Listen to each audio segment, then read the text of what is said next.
Shank says, I'm a little disgusted by the lack of grace some people on our side are showing people like Tucker Carlson for not only opposing Trump, but apologizing for supporting him. They definitely don't speak for Muslim Americans who are grateful for our new allies. The humanity Tucker, Marjorie Taylor Greene, Thomas Massie, and others have shown as they fought to help children in Gaza and to stop this war and to stop Israel's genocide has been amazing and appreciated. If some pundits on the left demand we condemn people who have shown millions of our fellow Americans on the right that we deserve compassion too, my answer is a firm no. Maybe some elite liberals have enough privilege to have the genocide and the wars on Gaza, Lebanon, and Iran as lower priorities for themselves, but we don't have that luxury. Man, this actually slaps. I didn't read the whole thing, but Cenk is not somebody that I particularly agree with all the time, but he does good work here. He's cooking. This is a matter of life and death. We don't have time for partisan games in serious times like this. And as an American, I care deeply about American sovereignty. And if you think Israel hasn't robbed us of our sovereignty or that it's not that important, then you're no ally of mine. I agree with all of everything that he's saying here, by the way. In my opinion, these figures on the right have been heroic in their fight against the war, either do better than them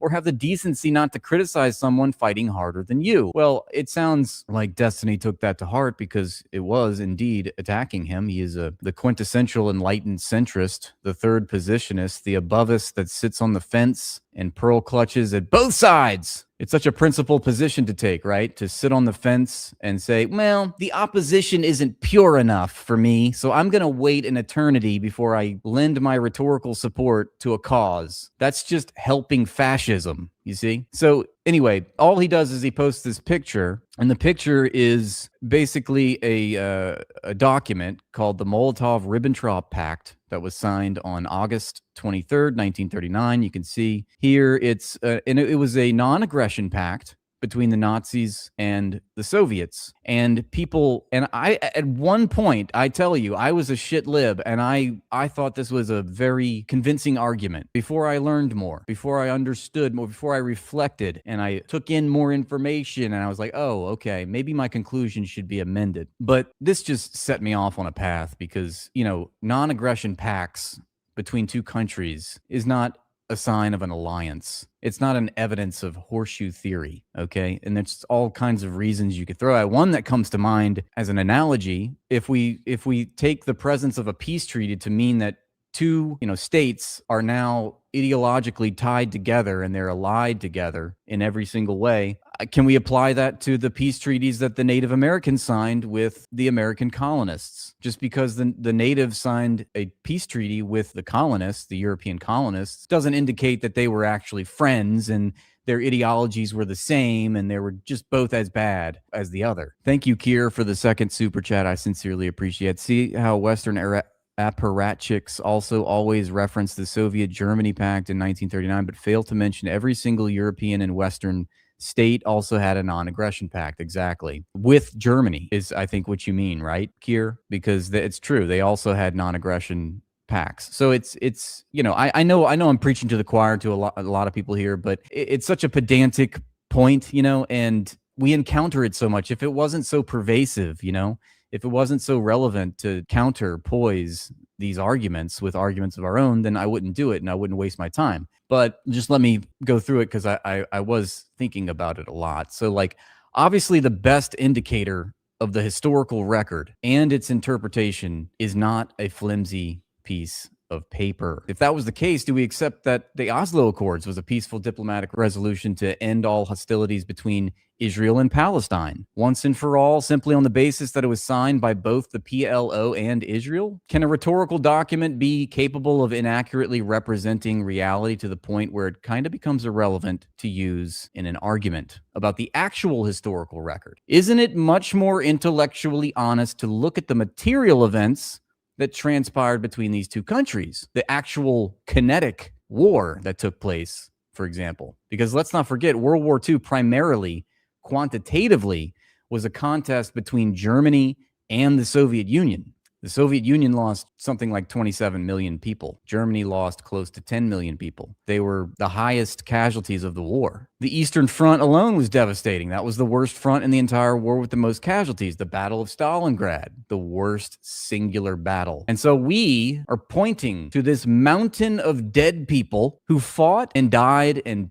paid in blood and were wiped clean from the earth. And these jerk-offs have the gall to say, look at this treaty that was signed. You see, guys, communists are Nazis. It reminds me of what Norman Finkelstein said recently, which stuck in my mind. It's a desecration of the dead. These men and women and children who fought and died just so you can play your little video games. I mean, it's just absolutely shameless and spineless. And I think it's a cowardly argument. The Molotov-Ribbentrop pact is not an example of the horseshoe theory, is what I'm trying to say. The horseshoe theory is nonsense. It's a complete bastardization of realpolitik. It's also a bastardization of the class war and the struggle between opposing classes, one of which necessitates and employs its monopoly of violence on the other. Violence that resists the monopoly of violence is not qualitatively the same violence. Yes, these are qualitative differences between the violence of the oppressed and the violence of the oppressor. They're born out of completely different motivations, values, goals, and coincidentally, one of them is a protected human right and the other is a crime against humanity. Think about it. To reduce form to aesthetics is a straw man. To think that far left and far right are the same is to suggest that both classes are the same, and all authority is just simply evil because it's an authority. But we know that every government is authoritarian. It's just an authority for who? Charlatans like Destiny have us believe we live in a metaphysical world without material consequences, that events or phenomena are singular and isolated by nature, but this is just simply not how the world works. Ideological preferences take a back seat to practical considerations,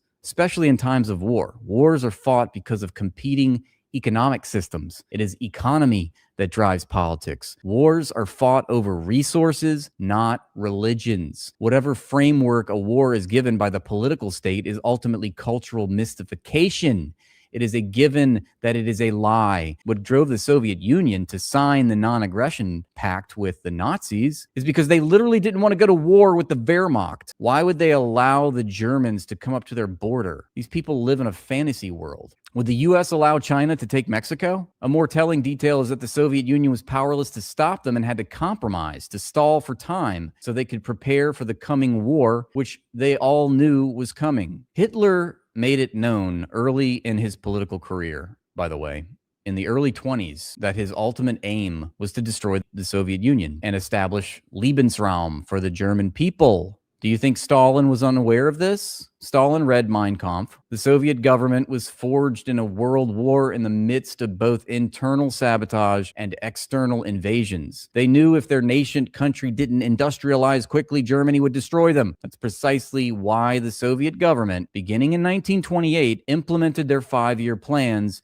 which focused on state-funded heavy industry. I mean, incidentally, the U.S. did that too. It's called military Keynesianism. And to those of you that say the Molotov-Ribbentrop pact was more than just non-aggression, because I know this argument is always made, they say that the Molotov-Ribbentrop pact was not just a non-aggression pact. These two countries carved up Eastern Europe. So the argument that they're making is that these geniuses are basically saying that they would have allowed Hitler and his Wehrmacht, a very known hostile enemy, to take all of Poland, which borders Russia, and have the Wehrmacht march right up to the border of the country unabated. Let me ask you, what planet are these people living on? Why would Russia allow a hostile enemy that had both ideological and material designs against their people to occupy the countries of their neighbors? Incidentally, you may have already noticed a parallel to the conventional wisdom of our day playing out with NATO apologists and mentally ill Russophobes when it comes to the war in Ukraine, which anyone worth their salt will acknowledge is exactly and actually a proxy war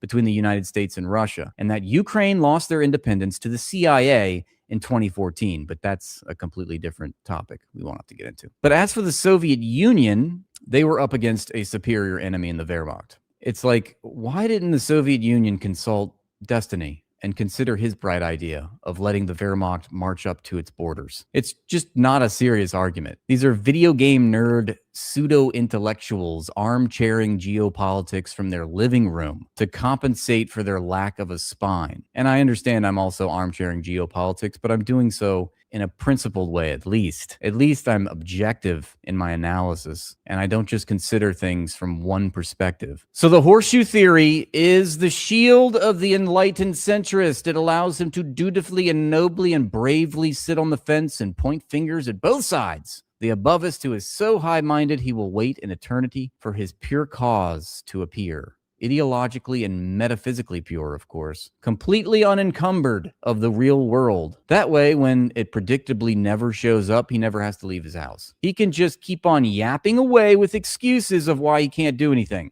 There's quite literally nothing to fight for. But real humans understand that nothing is perfect and people fight anyway because they have to, just like Cenk was saying. And until you understand that, you're a useless bane on our society. Was the Soviet Union perfect? Of course not. Was it a successful socialist movement which empowered the working class, raised the living standards of the working class, overthrew feudal czarism, became a superpower in 70 years, outproduced the Western countries, in fact? Yes, it was all of those things. Does calling the Soviet Union Jewish invalidate class struggle and real working class grievances? No. Are communists the reason that you can't afford your gas?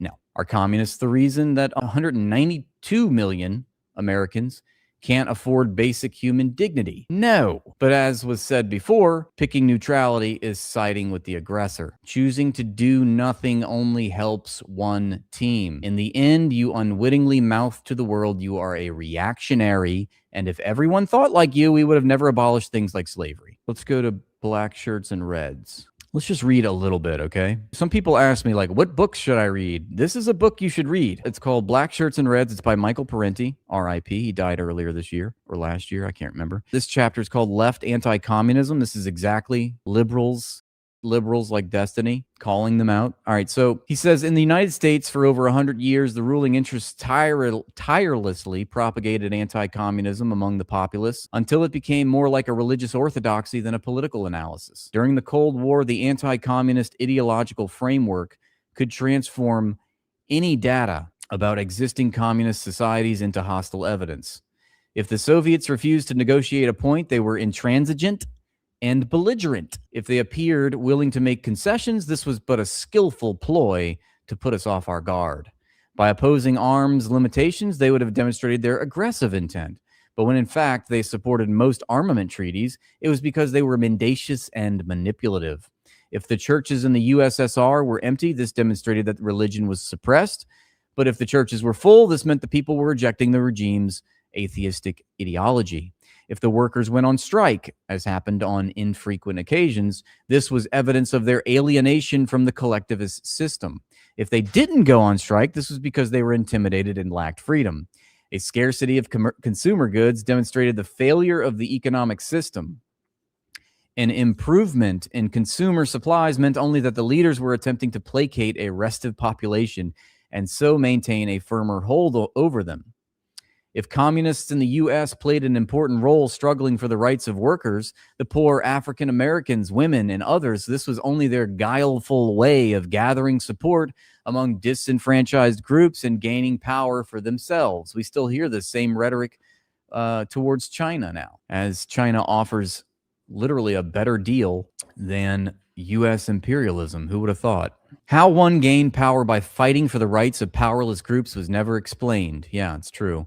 What we are dealing with is a non-falsifiable orthodoxy so assiduously marketed by the ruling interests that it affected people across the entire political spectrum. Many on the U.S. left have exhibited a Soviet bashing and red baiting that matches anything on the right in its enmity and crudity. Listen to Noam Chomsky holding forth about left intellectuals who try to rise to power on the backs of mass popular movements and then beat the people into submission. You start off as basically a Leninist who is going to be part of the red bureaucracy. You see later that the power doesn't lie that way, and you very quickly become an ideologist of the right. We're seeing it right now in the former Soviet Union. The same guys who were communist thugs 2 years back are now running banks and are enthusiastic free marketeers and praising Americans, end quote. That was Noam Chomsky in 1995. Of course, Parenti disagrees. That's why he's bringing up that quote. Chomsky's imagery is heavily indebted to the same U.S. corporate political culture he so frequently criticizes on the other issues. It's like complete Parenti vindication With this latest Epstein saga and how closely Chomsky has been implicated as Epstein's friend with the release of these files. It makes perfect sense now that we see that. In his mind, the revolution was betrayed by a coterie of communist thugs who merely hunger for power rather than wanting the power to end hunger. He's so good. In fact, the communists did not very quickly switch to the right, but struggled in the face of a momentous onslaught to keep Soviet socialism alive for more than 70 years. To be sure, in the Soviet Union's waning days, some, like Boris Yeltsin, crossed over to capitalist ranks, but others continued to resist free market incursions at great cost to themselves, many meeting their deaths during Yeltsin's violent repression of the Russian parliament in 1993. Some leftists and others fall back on the old stereotype of power-hungry Reds who pursue power for power's sake without regard for actual social goals. I see my chatters have not missed a chance to slander me as a Trotskyist, as I'm literally reading Michael Parenti and advocating for Leninism. But okay, go off, Michael. It's okay. Michael's just trolling. He's a good guy. Oh, blocking the super chats, is that's what's going on? I didn't do that. I would never block a super chat, Michael. I'm a capitalist whore. Give me all your BB bucks are mine, Oh, well, thank you for that shiny apple. Okay, good, Chappie. Thank you. I hope that disappoints you, Chappie. I'm sure it does. If true, one wonders why in country after country these Reds side with the poor and the powerless, often at great risk and sacrifice to themselves. Exactly. What advantageous position does it lend to the communists by siding with the powerless? That's not a good position to take if you're just looking to achieve power. If you want to achieve power, the easier way is to side with the capitalists and preserve the hierarchy and the organization of the economy. There you go, Michael. That one worked. Just don't mention the J's, Michael, rather than reaping the rewards that come with serving the well-placed. Exactly. Okay, so everybody's clear on that. This is indispensable to your political awakening or your political intelligence, however you want to phrase it. For decades, many left-leaning writers and speakers in the U.S. have felt obliged to establish their credibility by indulging in anti-communist and anti-Soviet genuflection, seemingly unable to give a talk or write an article or a book review on whatever political subject without injecting some anti-red sideswipe. Yep, we see that time and time again. This book was, I don't know when it was written, probably in the 80s. And it's still as perfectly relevant today as it was then, during the literal Cold War, by the way. Or maybe this was in the 90s, whatever, because he does mention the fall of the Soviet Union. But the intent was, and still is, to distance themselves from the Marxist-Leninist left. Thank you, Philippe. Adam Hochschild, a liberal writer and publisher, warned that those on the left who might be lackadaisical about condemning existing communist societies, that they weaken their credibility.